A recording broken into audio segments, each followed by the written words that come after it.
I'll start off at free safety. I'm not sure if you consider that a battle. Tayshaun Gibson's got to be the leader in the clubhouse. 5 interceptions last year. He played pretty good. I will say the few times he got He's a matched journeyman up in though, the slot. and there's a new D coordinator. You don't know what he wants to do with his safeties. I mean, all bets are off here. I don't know. I think it's a competition. I think so too. And the Yeah. way I kind of see it playing out, I feel like they're going to give Tayshaun Gibson the nod early. But, Yes. Of course. week 2 or week 3, I think Wilkes is going to make the transition to the rookie Jair Brown, who I see a lot of similarities with Talanoa Hufanga in terms of instincts, interceptions, his ability to time up snaps. Yeah. You know how Huff is so good at timing up snaps and getting Yeah. into the backfield. I see a lot of that with Jair Brown. It almost feels like those two safeties are interchangeable. Like I wouldn't call either one a true free safety or a true strong safety, but they're both just interchangeable. Yep. I would agree. And I think that's what he wants. I think he wants like Tashawn Gibson's really good at what he does. He's a ball hawk, but he doesn't cover man to man. He doesn't No. blitz. He I got think burned a few times. yeah, you only want him in center field. So Yeah. I think clearly Wilkes wants safeties he could do more with. He's a DB guy, and he just got like one of the more versatile safeties in the draft. So I think probably, the clock's ticking on the Tashawn Gibson era. He is a journeyman, really good player, but dude, the guy who was married to you is now in Houston. So I don't know.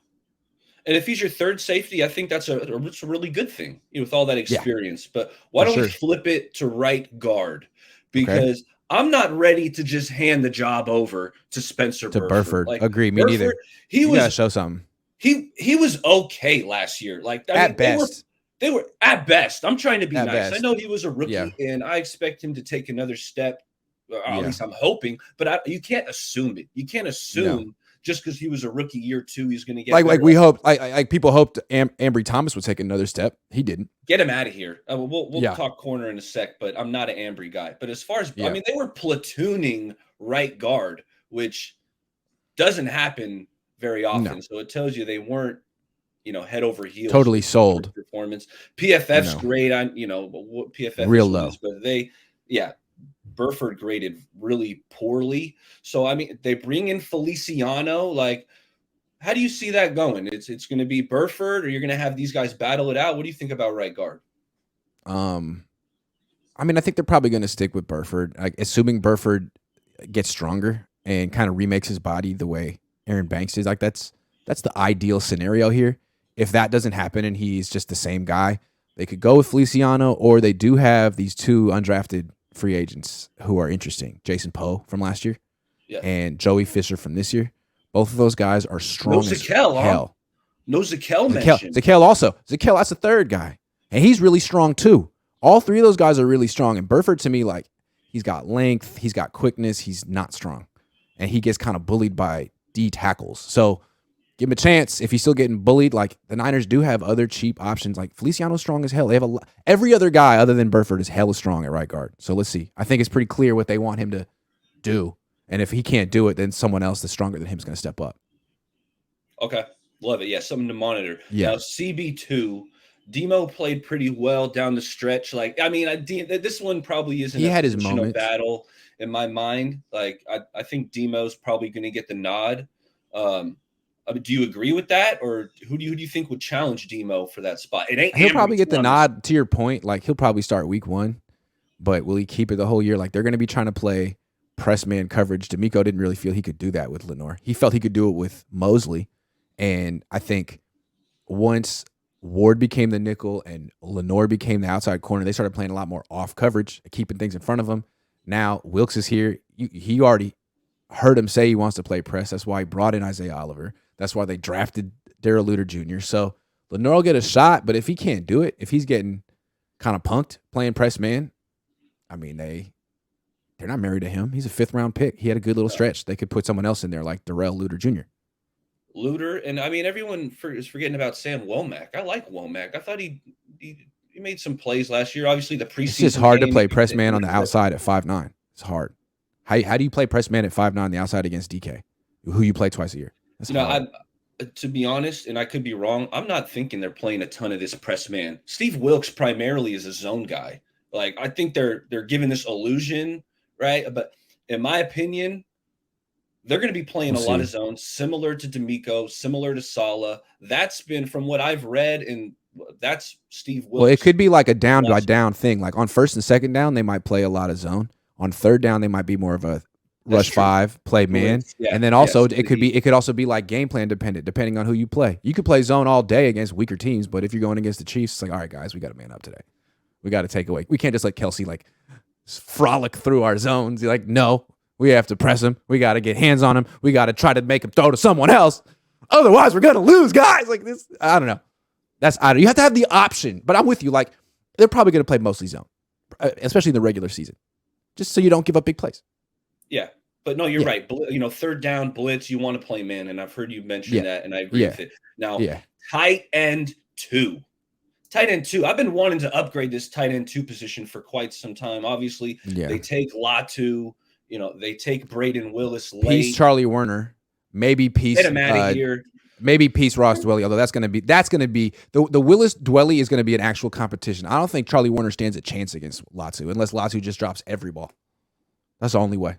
Yeah, I hit you a Twitter DM. Latu's got a bit of the dropsies. I saw that. Did at I saw Alabama. That. I meant to respond, but yeah, dude, he did it in practice, and it was like, man, you hate to see that because it's not a real game, and it's like no one's touching you, and you got to just concentrate. Basically, and I want to hype up Braden Willis because I've been watching the Oklahoma tape. Grant, dude, Braden Willis. Let me tell you about this guy. He's not the biggest, right? 6'3", 240, wherever he is, but he gives you everything he's got in his body as a blocker. Like every snap. Snap. Like, I was watching a lot of. Watching a lot of tight end prospects. That was a position that I did evaluate, pre-draft. And a lot of these tight ends, when they're blocking, like they're just kind of getting in the way. Like they're really not trying to move people. But Braden Willis, he gives you everything he's got. So I really like Braden. I think like if John were to hit me up and say, hey, baller, we can only keep one of these tight ends we drafted, Latu or Braden. I'm saying, John, dude, Braden Willis is the real deal. 31 teams gonna pay.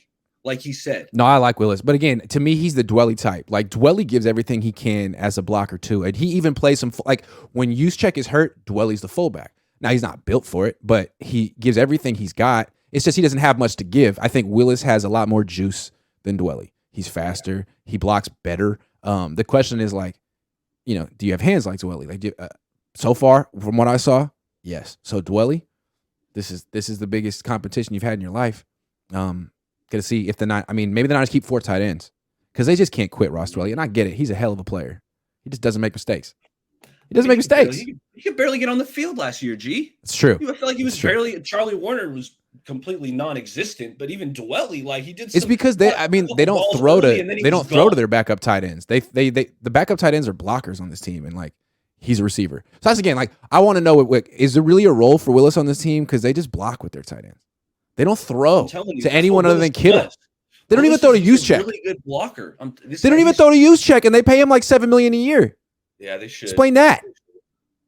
I don't have an answer for you. He's a really good route runner. I like him too. Yeah, but last 2 positions because I know you got some more callers, but end opposite Bosa, right? I like what I heard about Steve Wilkes talking about Drake Jackson because he was the guy I want. Guys like yourself, the reporters in training camp, saying there's always a player that you guys hype up, like, hey, this guy changed his body. He's looking yoked up. He's jacked this year. I wanted that to be Drake Jackson. And in Wilkes' presser, it sounded like that's what Drake's been doing. Oh, I don't know. I don't know. Yeah. Well, he did. What did he say? The first thing Wilkes said about Drake Jackson is that when he watched the tape, he was inconsistent, but he thought he needed to get stronger. And he implied that he's been at the facility, like in the weight room a lot. So that was really good. But my only thing with Drake is every time I've seen him, he's looked more like a D tackle than a D end to me. But I don't know what he looks like right now. I saw a picture. He looks yoked, but again, he looks big. He doesn't look like someone who's going to be like beating I thought last year NFL offensive tackles around the edge. I thought last year, not that I'm like a body analyst, but I thought he was carrying a little extra weight. I thought he had a little extra something that he needed to turn some of the fat into muscle. I agree. So we'll see. But the guy I wanted to touch on at the DN position, Austin Bryant. I'm always looking for that under the radar pass rusher, former 3rd round pick out of Clemson. And what I'm looking for opposite Bosa is that Leo, that speed rusher. I don't think they have it. I Right. wouldn't call it Drake Jackson.